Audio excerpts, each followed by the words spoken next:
जैसा कि हमने सेकंड चैप्टर स्टार्ट कर लिया था और सेकंड चैप्टर का गाउस का नियम और उसका फर्स्ट अनुप्रयोग हमने पढ़ लिया था। आज हम लोग पढ़ रहे हैं उसका सेकंड अनुप्रयोग, जिसका नाम है अपरिमित समरूप आवेशित अचालक परत के कारण विद्युत क्षेत्र की तीव्रता। तो टॉपिक के अनुसार चलते हैं। टॉपिक लिखा हुआ है अचालक परत, तो हम लोग सबसे पहले क्या लेते हैं, एक अचालक परत लेते हैं और वो कैसी है, अपरिमित है, अनंत आकार की है। तो एक बार परत लेते हैं हम लोग अचालक। ये लीजिए, मैंने एक परत ले ली अचालक।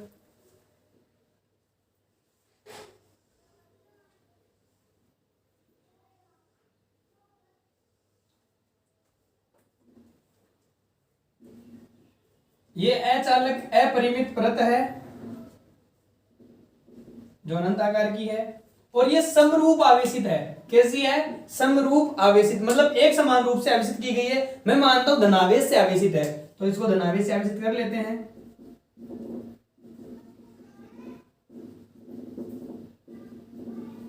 ओके, इसके कारण हमें क्या ज्ञात करनी है, विद्युत क्षेत्र की तीव्रता ज्ञात करनी है। तो वही जो हम लोग वर्षों से करते आ रहे हैं। इसका कोई ना कोई एक मिड पॉइंट देखेंगे O, ये लीजिए कोई मिड पॉइंट O है।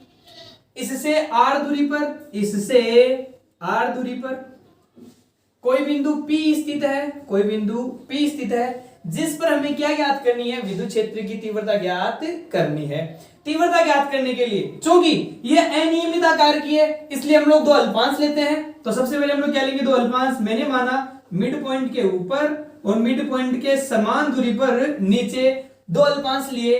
इस अल्पांश को मैंने नाम दिया है A1 अल्पांश, इसको नाम दिया मैंने A2 अल्पांश। इन अल्पांशों के कारण हम लोग विद्युत क्षेत्र की तीव्रता की दिशा देखें तो हम लोग जानते हैं धनावेश के कारण विद्युत क्षेत्र की तीव्रता होती है बाहर की तरफ, और हमें कौन से बिंदु पर निकालनी है, बिंदु P पर। तो इस बिंदु P पर इसके कारण विद्युत क्षेत्र की तीव्रता की दिशा होती है बाहर की तरफ। तो ये लीजिए, इसके कारण विद्युत क्षेत्र की दिशा होती है इस पर बाहर की तरफ।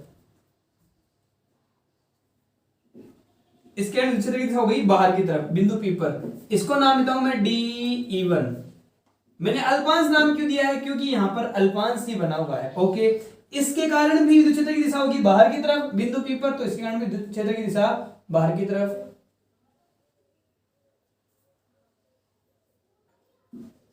इसको नाम देता हूं मैं DE2।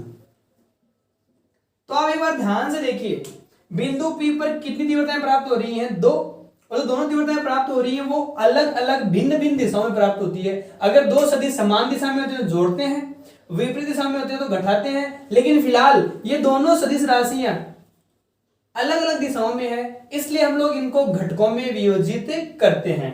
घटकों में वियोजित करने के लिए हम लोग एक काल्पनिक रेखा बनाते हैं, इसको थोड़ा आगे बढ़ाते हैं।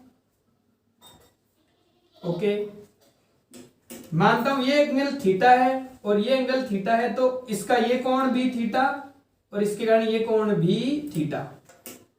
ओके, अब हमारे पास दो अलग मान प्राप्त हो रहे जिससे हम लोग घटक बड़ी आसानी से तोड़ सकते हैं। हम जानते हैं अगर आपके पास कोई भौतिक राशि, कोई सदिश राशि है जिसका मान A सदिश है और इसके साथ वो थीटा कोण बनाता है, तो इसके दो घटक हो जाएंगे। ये हो जाएगा क्षैतिज घटक और ये हो जाएगा इसका लंबवत घटक। और हम जानते हैं जिसके साथ कोण बनता है वो कोस आता है, जिसके साथ कोण नहीं बनता वो साइन आता है। तो ये हो जाएगा A cos थीटा और ये हो जाएगा A sin थीटा। इसी के अनुसार हम लोग यहाँ इसके घटक तोड़े DE2 के। तो आप एक बार ध्यान से देखिए, यहाँ DE2 ये है, DE2 ये है ऊपर वाला, ये DE2 इसके साथ कोण बनाता है, इसके साथ कोण नहीं बनाता। जिसके साथ कोण बनता है वो कोस, जिसके साथ कोण नहीं बनता वो साइन। तो ये हो जाएगा, इसके साथ कोण नहीं बन रहा तो हो जाएगा DE2 sin थीटा, इसके साथ कोण बन रहा तो हो जाएगा DE2 cos थीटा। इसी प्रकार से जो DE1 है उसको भी हम लोग घटकों में विभाजित करते हैं। तो हम लोग ध्यान से देखें, ये इसके साथ कोण बनाता है थीटा, इसके साथ कोई कोण नहीं बनता, तो जिसके साथ कोण नहीं बनता वो साइन। तो ये हो जाएगा नीचे की तरफ DE1 sin थीटा और ये वाला घटक हो जाएगा DE1 cos थीटा। ओके, तो हम लोग ध्यान से देखें तो हमारे पास यहां पर जो लंबवत घटक है, कौन से घटक है, लंबवत घटक DE2 sin थीटा, और डी इवन साइन थीटा, दोनों लंबवत घटक परिमाण में समान है, दिशा में विपरीत हैं, इसलिए एक दूसरे को क्या कर देंगे, निरस्त कर देंगे। जबकि जो क्षैतिज घटक है, क्षैतिज घटक कौन कौन से हैं, डी ई2 कोस थीटा और डी ई1 कोस थीटा, दोनों समान दिशा में होने के कारण परस्पर जुड़कर इस अचालक परत के कारण जो विद्युत क्षेत्र की दिशा होती है उसको व्यक्त करते हैं। और उसकी दिशा किस प्रकार से बनने वाली है, इसके ये जो अपरत है इसके लंबवत ओपी के अनुदिश बाहर की तरफ प्राप्त होने वाली है। बाहर की तरफ हमने क्यों नाम बाहर की तरफ वर्ड काम में क्यों लिया है, क्योंकि यहां पर जो आवेशित परत है वो कैसी है, धनावेशित है, और धनावेश विद्युत क्षेत्र की दिशा होती है बाहर की तरफ, इसलिए इस अचालक परत के कारण जो विद्युत क्षेत्र की दिशा होती है वो ओपी के अनुदिश बाहर की तरफ, ये जो अक्ष एक्सिस है इस पर प्राप्त होती है। अब हम ज्ञात करते हैं इसका परिमाण। ओके, कौन से नियम से, गाउस के नियम से। तो गाउस ने सबसे पहली बात बताई थी, जहां भी आप गाउस का नियम अप्लाई करेंगे सबसे पहले वहां पर एक काल्पनिक पृष्ठ आप बनाएंगे। ओके, तो हम लोग सबसे पहले इस अचालक परत के ऊपर एक काल्पनिक गाउसियन पृष्ठ की कल्पना करेंगे, जो पृष्ठ बंद होगा और वो कैसा प्राप्त होता होगा उसकी हम लोग एक बार कल्पना करते हैं। ओके, तो मान लीजिए मेरे पास एक ये सतह है, जिस सतह पर आवेश वितरित किया गया है, यह आयताकार सतह थी जिस पर आवेश क्या किया गया है, वितरित किया गया है। ओके, अब इसका आवेश इस तरफ या इस तरफ, जिस तरफ आप आवेश देना चाहेंगे उस तरफ आवेश आपने दिया है। ओके, और इसके अनुदिश क्षेत्र की दिशा हो गई इसकी तरफ, बाहर की तरफ, ओपी के अनुदिश बाहर की तरफ हो गई। इसके कारण हमें क्या करना, परिमाण ज्ञात करना है। तो इसके ऊपर हम क्या करेंगे, एक काल्पनिक बंद पृष्ठ की कल्पना करते हैं। वो काल्पनिक बंद पृष्ठ किस प्रकार से बनेगा, वो इस प्रकार से बनेगा, जैसे माना मैंने ये पृष्ठ थी और यहां पर मैंने काल्पनिक बंद पृष्ठ की कल्पना की, इस प्रकार से बना। मतलब ये जो काल्पनिक बंद पृष्ठ बन रहा है वो एक बेलनाकार पृष्ठ बन रहा है। कैसा बन रहा है, एक बेलनाकार पृष्ठ। ओके, और हम लोग ध्यान से देखें तो इस काल्पनिक बेलनाकार पृष्ठ के कितने हिस्से हो गए उसको हम लोग ध्यान से देखें तो देखो, ये एक बेलनाकार जो पृष्ठ बन रहा है इसका ये वाला भाग तो वक्रीय बन रहा है, ये वाला भाग, सामने वाला भाग वृत्तीय है, ये वाला भाग भी वृत्तीय है और ये वाला भाग भी वक्रीय है। तो हम लोग इसको डायग्राम ये बनाते हैं, किस प्रकार से ये काल्पनिक बंद पृष्ठ बनता होगा उसको हम लोग देखते हैं। तो सबसे पहले हम लोग इस परत को बनाते हैं। तो हम लोग सबसे पहले क्या बना लेंगे, परत बना लेंगे। ये लीजिए परत।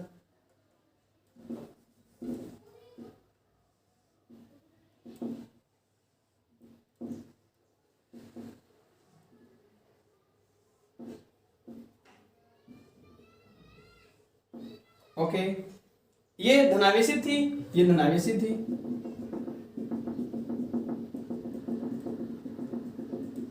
हम लोग क्या करेंगे, इसका ऊपर काल्पनिक बंद पृष्ठ की कल्पना करेंगे और बेलनाकार प्राप्त होगा। तो ये जो पृष्ठ है वो किस प्रकार से निकलेगा,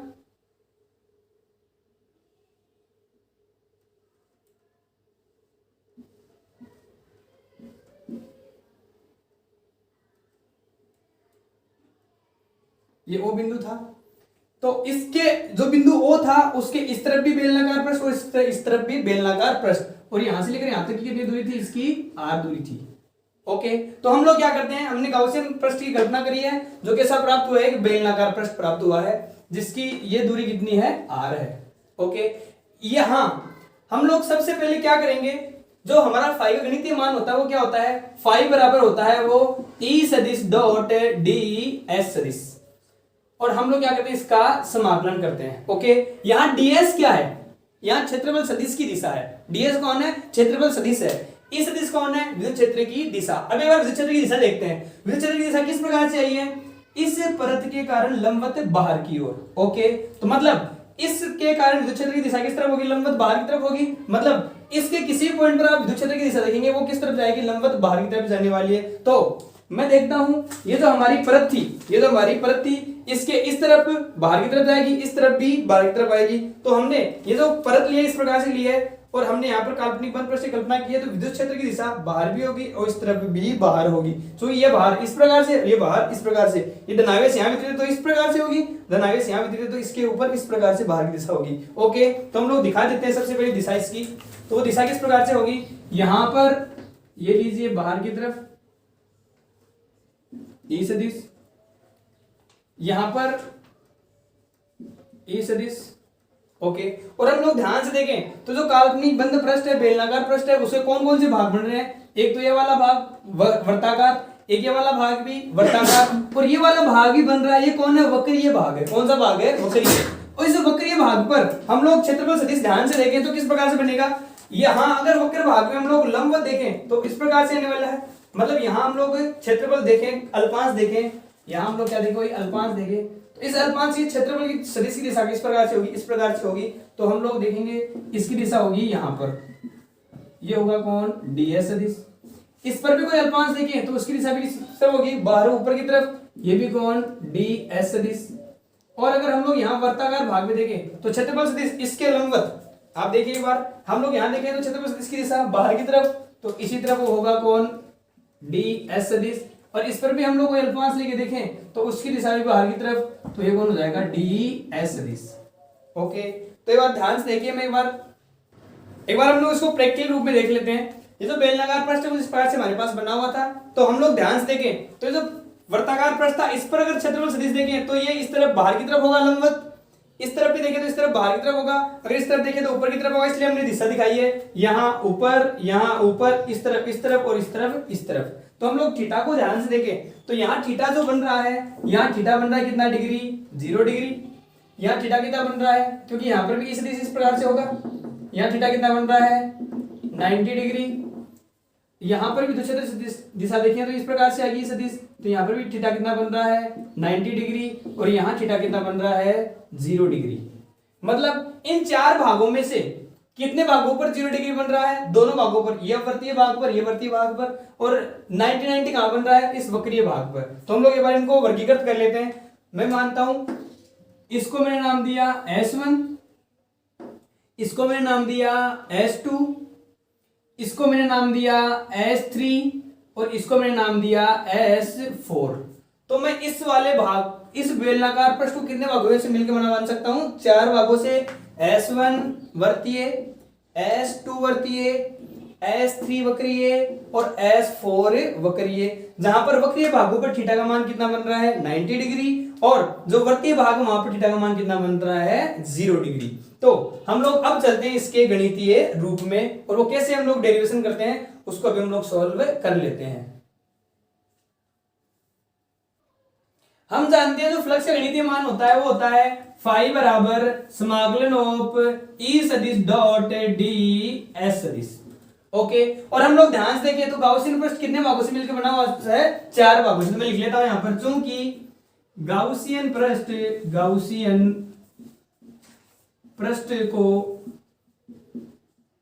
4 भागों से मिलकर बना हुआ मान सकते हैं। और 4 भाग कौन कौन से? S1 वर्तीय, S2 वर्तीय, S3 वक्रीय और S4 वक्रीय। ये वक्र भाग है और ये वर्तीय भाग है। तो कैसे बनाएंगे? ये जो यहाँ पर 5 बनेगा, यहाँ 5 बनेगा, यहाँ 5 बनेगा, यहाँ 5 बनेगा, मतलब कितने 5 बन गए? 4 5। तो हम लोग इसी को इसी रूप में लिख लेते हैं। तो हम लोग क्या लिखेंगे? 4 भागों से मिलकर बना मान सकते हैं। तो 5 बराबर क्या हो जाएगा? 5 बराबर समाकलन ऑफ ई सदिश डॉट डी एस सदिश। सबसे पहले मैं कौन से वाले भाग लेता हूं? S1 के लिए, और S1 कौन है? वर्तीय है। फिर प्लस समाकलन ऑफ ई सदिश डॉट डी एस सदिश, और ये मैं कौन से भाग ले लेता हूं? S2 भाग के लिए। S2 भाग कौन सा है? वर्तीय है। प्लस ई सदिश डॉट डी एस सदिश, और मैं कौन से भाग ले लेता हूं? S3 भाग के लिए। S3 भाग कौन है? ये वक्रीय। प्लस समाकलन ऑफ ई सदिश डॉट डी एस सदिश, मैं कौन से भाग ले लेता हूं? S4 भाग के लिए। मतलब ये जो फाई है वो चारों भागों से मिलकर बना हुआ हमारे पास सामने आ रहा है। अब हम लोग ध्यान से देखें तो इसके पास S1 के पास, ये S1 है, S1 के पास थीटा का मान कितना है? थीटा कौन है? क्षेत्रफल सदिश और विद्युत क्षेत्र की दिशा के मध्य बना हुआ कोण। तो विद्युत क्षेत्र भी इसी दिशा में है और क्षेत्रफल सदिश भी इसी दिशा में। क्या कोण है? थीटा बराबर 0 डिग्री। तो मैं यहां लिखता हूं थीटा बराबर 0 डिग्री। यहाँ S2 में थीटा बराबर कितना? 0। ये लिख लेते हैं यहाँ पर एक बार हम, थीटा बराबर 0 डिग्री। तो लिख लीजिए थीटा बराबर 0 डिग्री। ओके, S3 कौन सा? ये S3 में देखो, चूंकि हम जानते हैं इस परत के कारण विद्युत क्षेत्र की दिशा ओपी यानी दिशा बाहर की आ रही थी, लंबवत बाहर तरफ जा रही है, बाहर की तरफ हो गई इस तरफ भी, लेकिन यहाँ पर जो वक्र पृष्ठ का जो क्षेत्रफल आएगा वो क्षेत्रफल दिश किस तरफ आएगा, लंबवत ऊपर की तरफ चला जाएगा, तो थीटा कितना आएगा 90। तो हम लोग S3 पर भी क्या लिखेंगे, थीटा बराबर 90, और S4 पर भी क्या लिखेंगे, S4 ये रहा, थीटा बराबर कितना 90, तो थीटा बराबर 90। तो हम लोग ध्यान से देखें, जब हम लोग इसको ओपन करते हैं, ओपन करेंगे तो खुलेगा वो EDS cos थीटा, क्योंकि दोनों का डॉट प्रोडक्ट है, डॉट प्रोडक्ट में cos आता है, और थीटा का मान कितना है 90, तो cos 90 की वैल्यू कितनी होती है 0, यहां पर भी cos 90 की वैल्यू कितनी होती है 0, और हमारे पास ये हम दोनों मान प्राप्त हो जाए, क्योंकि cos 0 का मान कितना होता है 1, और cos 0 का मान भी कितना 1, तो ये वाले दोनों मान कौन कौन से मान, ये वाला मान और ये वाला मान, ये भी कितना हो जाएगा 0, और ये भी कितना हो जाएगा 0, तो हमारे पास जो फाई का मान है, फाई का मान कितना प्राप्त हो जाएगा, फाई का मान प्राप्त हो जाएगा यहां, जब हम लोग इसको ओपन करेंगे तो बोलेगा EDS cos 0, और cos 0 की वैल्यू कितनी 1, तो हम लोग यहां से क्या बना लेंगे, समाकलन ऑफ EDS, चूंकि हम लोग लिखेंगे यहां पर EDS cos 0, और हम जानते हैं cos 0 का मान कितना 1, तो कितना बचेगा EDS, और ये कौन सा भाग S1 भाग, प्लस समाकलन ऑफ, यहां से बच गया, यहां देखो हम लोग यहां से भी क्या खोलेंगे, यहां खोलेंगे EDS cos 0, और cos 0 का मान कितना होता है 1, तो यहां से cos 0 का मान कितना 1, और ये कौन सा भाग S2 भाग, और बाकी मान कितने हो जाएंगे, ये लीजिए cos 90 का मान कितना 0, और इसका मान भी कितना 0, ओके। और हम जानते हैं चूंकि यहां पर ये जो E है और यहां पर जो E है वो दोनों E, देखो इस परत के विद्युत क्षेत्र की दिशा इस तरफ, इस विद्युत क्षेत्र की दिशा इस तरफ, ये दूरी भी कितनी R, ये दूरी भी कितनी R, मतलब यहां जो विद्युत क्षेत्र बन रहा है E, ये E दोनों, ये वाला E और ये वाला E दोनों परिमाण में क्या है समान है, मतलब E जो है वो क्या है नियत है, E क्या है नियत है, इसलिए हम लोग यहां से E को बाहर लेंगे, इस यहां से E को बाहर ले लेंगे, तो थीटा बराबर आगे फाई बराबर क्या हो जाएगा, फाई बराबर यहां से बन जाएगा E समाकलन ऑफ ds, और कौन से भाग का S1 भाग का, यहां से E आ जाएगा बाहर, तो ये लीजिए E समाकलन ऑफ ds कौन से वाला भाग का, S2 भाग का। अब हम लोग S1 भाग और S2 भाग देखते हैं, एक बार देखिए ध्यान से, सामने S1 भाग ये वाला भाग है, ये लीजिए क्योंकि हमने यहां अल्पांश लिया था, और S2 भाग भी कहां है, ये वाला भाग है, क्योंकि हमने यहां पर अल्पांश लिया था, ओके। हमने ds को ये वाला अल्पांश लिया था, और जब हम लोग पूरा समाकलन करेंगे तो ये वाला पूरा भाग आ जाएगा, यहाँ पर भी पूरा भाग आ जाएगा, और पूरा भाग हम लोग मान लीजिए s माने, हम लोग क्या माने s, मैं लिख लिया साइड में, माना समाकलन ऑफ ds बराबर क्या मान लू मैं इसको s मान लू, तो आप ध्यान से देखिए यहां पर भी s आ जाएगा, यहां पर भी आ जाएगा s, तो क्या माना जाएगा आपके पास फाई बराबर आ जाएगा E इंटू, यहाँ इसको क्या माना मैंने s, ले लीजिए s प्लस यहाँ E बाहर है E इंटू यहाँ भी कितना आ जाएगा s, ये लीजिए s, ES प्लस ES कितना 2ES, तो बताओ फाई बराबर कितना आ जाएगा हमारे पास 2ES, इसको नाम देता हूं मैं समीकरण नंबर 1। अब हम लोग अप्लाई करते हैं गाउस का नियम, हम जानते हैं गाउस का नियम क्या कहता है, अप्लाई कर लेते हैं गाउस के नियम से, कौन से नियम से, गाउस के नियम से, गाउस के नियम से। गाउस का नियम क्या कहता है, गाउस का नियम कहता है कि जो फाई होता है किसी बंद पृष्ठ से संबंधित फ्लक्स का मान उस बंद पृष्ठ में उपस्थित सभी आवेशों के बीजगणितीय योग और निर्वात की विद्युतशीलता के अनुपात के तुल्य होता है। क्योंकि हमने यहाँ पर पृष्ठ लिया है, हमने यहाँ पर क्या लिया है पृष्ठ, हमने सतह ली है, और सतह पर जो आवेश वितरित किया था उसको हम लोग कहते हैं पृष्ठीय आवेश वितरण, और वहां पर जो भौतिक राशि काम में आती है वो काम में आती है पृष्ठीय आवेश घनत्व, जिसको हमने किससे दिखाया था, जिसको हमने दिखाया था सिग्मा से, और जो सिग्मा का मान आया था वो आया था उस पृष्ठ में, जो सिग्मा का मान आया था वो आया था Q अपॉन S, इसका मतलब होता है एकांक क्षेत्रफल में उपस्थित आवेश की मात्रा, एकांक क्षेत्रफल में उपस्थित आवेश की मात्रा वो क्या थी, सिग्मा थी। हमें एकांक में नहीं चाहिए, हमें क्या चाहिए, पूरे में चाहिए, हमें क्या चाहिए, पूरे में चाहिए, तो बताओ यहां से Q बराबर क्या आ जाएगा, सिग्मा इंटू S आ जाएगा। तो हम लोग लिखते हैं सामने, तो बताओ एस रख सकते हैं, तो बताओ फाइव बराबर sigma Q upon epsilon not, और सिग्मा क्यू को हम लोग क्या लिख सकते हैं, सिग्मा क्यू को क्यू बराबर क्या लिख सकते हैं, सिग्मा एस, तो लिख जाएगा यहाँ से sigma S upon epsilon not. ये कौन से नियम से, हमारे गाउस के नियम से। समीकरण नंबर कौन सा आ गया, 2 आ गया, क्योंकि ये भी किसके बराबर, फाइव के बराबर, ये भी किसके बराबर, फाइव के बराबर। अब हम क्या करेंगे, ये फाइव और ये फाइव दोनों आपस में क्या होंगे, बराबर होंगे, तो कौन कौन समीकरण, समीकरण 1 और 2 से, तो मैं लिखता हूं समीकरण 1 व 2 से। समीकरण 1 का मान ये रहा, रख दीजिए 2e इंटू एस बराबर, समीकरण 2 कौन सा, ये रहा sigma S upon epsilon not. और आप ध्यान से देखें तो एस से एस कैंसिल हो रहा है, बताओ क्या बच रहा है यहाँ से, e बराबर ये 2 चला जाएगा नीचे, तो बच जाएगा ये सिग्मा अपॉन 2 एप्सिलॉन नॉट।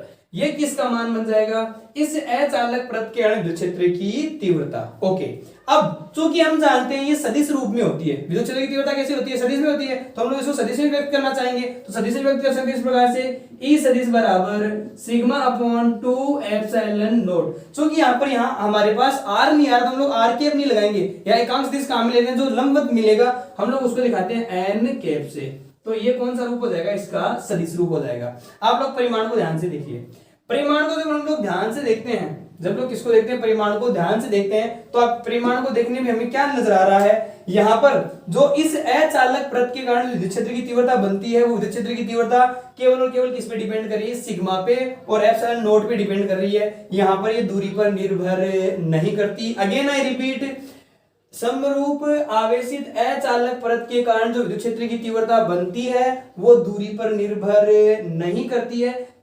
पिछले वाले टॉपिक में हमने देखा था, हमारे पास फॉर्मूला था E बराबर 2k लेमडा अपॉन r, ये था अनंत रेखीय आवेशित तार के कारण, तो ये विद्युत क्षेत्र की तीव्रता दूरी के व्युत्क्रमानुपाती थी, और यहाँ पर ये दूरी पर डिपेंड नहीं कर रही है, तो हमने यहाँ पे इसका वक्र व्युत्क्रमानुपाती वक्र बनाया था, यहाँ हम लोग इसका वक्र व्युत्क्रमानुपाती वक्र नहीं बनाएंगे। कैसा बनाएंगे हम लोग देखते हैं। तो मैं इसी का अगर वक्र बनाऊं ई आर वक्र, तो किस प्रकार से बनेगा, यदि मैं यहाँ से ई आर वक्र बनाऊं, इसका ई मतलब विद्युत क्षेत्र की तीव्रता और आर के मध्य, तो वो आर पर निर्भर करेगा ही नहीं, आर के साथ क्या रहेगा, नियत रहेगा, तो इसका जो वक्र बनेगा वो इस प्रकार से बनेगा। अगर मैं यहाँ पर लूं कोण ई, यहाँ लूं मैं दूरी, तो ये ई जो है वो दूरी पर निर्भर नहीं करेगा, मतलब इसका मान हमेशा क्या प्राप्त होगा, नियत प्राप्त होगा। ओके, जबकि यहाँ हम लोग ध्यान से देखें तो जो ई है वो किस पे निर्भर कर रहा है, सिग्मा पे निर्भर कर रहा है। सिग्मा कौन है, पृष्ठ आवेश घनत्व है, तो अगर इसका वक्र बनाऊं मैं, ये बनेगा ई सिग्मा वक्र, तो ई जो सिग्मा वक्र बनेगा वो किस प्रकार से बनेगा, अगर मैं यहाँ पर ई को दिखाऊं, यहाँ मैं सिग्मा को दिखाऊं, तो देखो कौन सा बनेगा, समानुपात बनेगा, समानुपात मतलब सिग्मा बढ़ेगा तो ई का मान भी बढ़ेगा, और यहाँ मैं लिख दूंगा ई समानुपाती सिग्मा। इस प्रकार से हम लोग आवेशित अचालक परत के कारण विद्युत क्षेत्र की तीव्रता का मान ज्ञात कर सकते हैं। सबसे पहले हम लोग अचालक परत लेंगे, उसके बाद विद्युत क्षेत्र की दिशा देखेंगे, वो विद्युत क्षेत्र की दिशा 2 भागों में तोड़ेंगे, A1 भाग और A2 भाग से, वहां से DE1 लेंगे, DE2 लेंगे। हम लोग सबसे पहले घटकों को विभाजित करेंगे, लंबवत घटक कैंसिल हो जाएंगे, उसका जो क्षैतिज घटक है वो DE1 cos theta, DE2 cos theta लंबवत प्राप्त होगा। उसके बाद विद्युत क्षेत्र की दिशा किस तरफ होगी, उस परत के कारण लंबवत बाहर की तरफ प्राप्त हो गई थी। फिर हमने परिमाण ज्ञात किया, परिमाण ज्ञात करने के लिए हमने क्या किया, एक गाउसियन बंद पृष्ठ की कल्पना की, जो हमारे पास बेलनाकार प्राप्त हुआ। उस बेलनाकार पृष्ठ कितने भाग बने, हमारे पास 4 भाग बने। कौन कौन से, S1 भाग, S2 भाग, S1 भाग, S2 भाग, S3 भाग और S4 भाग। ये दोनों कौन से हैं, वर्तीय हैं। हम लोग यहाँ पे ध्यान से देखें तो यहाँ पर विद्युत क्षेत्र की दिशा इस तरफ और यहाँ विद्युत क्षेत्र की दिशा इस तरफ। चूंकि हमने विद्युत क्षेत्र की दिशा पहले देख ली थी, तो तार धनावेश के क्षेत्र की दिशा थी वो किस प्रकार से बनी थी, बाहर की तरफ बनी थी, तो ये ई और ये भी ई। अब हम लोग ध्यान से देखें तो यहाँ पर क्षेत्रफल सदिश को देखेंगे, डीएस कौन होता है, क्षेत्रफल सदिश। तो यहाँ इसका क्षेत्रफल बाहर की तरफ, इसका क्षेत्रफल सदिश बाहर की तरफ, इसका क्षेत्रफल सदिश इस तरफ और इसका क्षेत्रफल सदिश इस तरफ। यहाँ थीटा का मान कितना आएगा, 0, यहाँ थीटा का मान 90, यहाँ थीटा का मान 90, यहाँ थीटा का मान आएगा 0। तो इसको हमने कितने भागों में मिलकर बनाना, 4 भागों में। हमने ये बात लिखी, यहाँ पे 4 भागों से मिलकर बना मान सकते हैं। और इस फाई को हमने 4 भागों में तोड़ लिया। हमने देखा यहाँ थीटा का मान 90 S3 में और S4 में थीटा का मान 90, cos थीटा का मान कितना होता है, 0 होता है। हम लोग यहाँ से 0 मान कर देंगे, यहाँ cos 0 का मान 1, cos 0 का मान 1, तो यहाँ से हमारे पास वैल्यू प्राप्त हो गई। हमने यहाँ से देखा ई क्या होता है नियत, ई को ले लिया मैंने बाहर, ई को ले लिया बाहर, यहाँ क्या समाकलन ऑफ डीएस, यहाँ समाकलन ऑफ डीएस। हमने मान लिया समाकलन ऑफ डीएस को मैं क्या लिख सकता हूँ, एस लिख सकता हूँ। तो यहाँ लीजिए E into S, E into S, ये कितना हो गया 2e इंटू एस। अब हम लोग इसका नियम लगाते हैं गाउस का नियम। गाउस का नियम क्या होता है, फाई बराबर sigma Q upon epsilon not. हम जानते हैं यहाँ पर हमने आवेश जो दिया है वो कैसे दिया है, पृष्ठ पे दिया है। जब हम लोग आवेश को पृष्ठ पर देते हैं तो हम जानते हैं वहां पर कौन सी राशि बनती है, पृष्ठ आवेश घनत्व, जिसको हम लोग किसे दिखाते हैं सिग्मा से। और सिग्मा को दिखाने के बाद में सिग्मा बराबर क्या होता है क्यू अपॉन एस। तो यहाँ से क्यू की वैल्यू क्या आ जाएगी सिग्मा इंटू एस। तो हमने क्यू की वैल्यू क्या रखी sigma into S upon epsilon not. समीकरण 1 बना, समीकरण 2 बना, समीकरण 1 और 2 को हमने बराबर पुट किया, एस एस को काट दिया, ई बराबर क्या प्राप्त हुआ सिग्मा अपॉन 2 एप्सिलॉन नॉट। इसको हम लोग सदिश रूप में इस प्रकार से लिख सकते हैं। और हम लोग ध्यान से देखें तो यहाँ पर आर कहीं नहीं आ रहा, मतलब ये दूरी पर निर्भर नहीं करता है, दूरी के साथ ही क्या रहेगा नियत रहेगा। और सिग्मा को देखें तो ध्यान से क्या दिख रहा है, समानुपात दिख रहा है, मतलब सिग्मा बढ़ता है तो ई का मान भी बढ़ता है, समानुपाती होकर इस प्रकार से प्राप्त हो जाता है। ये था बच्चों आपका ये टॉपिक। अगली क्लास में हम लोग लेकर आएंगे इसका थर्ड अनुप्रयोग। तब तक के लिए आप गुड लक, थैंक यू।